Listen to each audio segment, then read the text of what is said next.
Welcome to the Rim Break Rodeo. We hope this video helps. In this video, I will explain how to make homemade marmalade jam.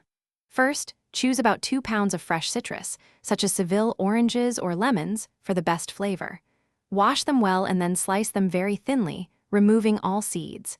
Place the sliced fruit and seeds into a large bowl with 6 cups of water. Let this mixture soak overnight. This step helps extract pectin and softens the peels.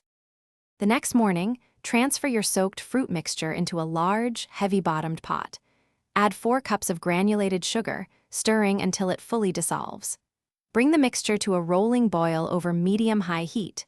Once boiling, reduce the heat to a gentle simmer. Cook for approximately 45 minutes, stirring often to prevent sticking and ensure the sugar doesn't burn. To check if your marmalade is ready, place a small plate in the freezer for a few minutes to chill it to about 40 degrees Fahrenheit. Drop a teaspoon of the hot marmalade onto the cold plate.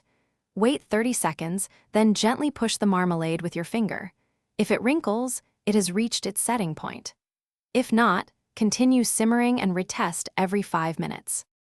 Once your marmalade is ready, carefully ladle the hot mixture into warm, sterilized glass jars, leaving about 1/4 inch of headspace. Wipe the rims clean, then seal them tightly with sterilized lids. Allow the jars to cool completely at room temperature.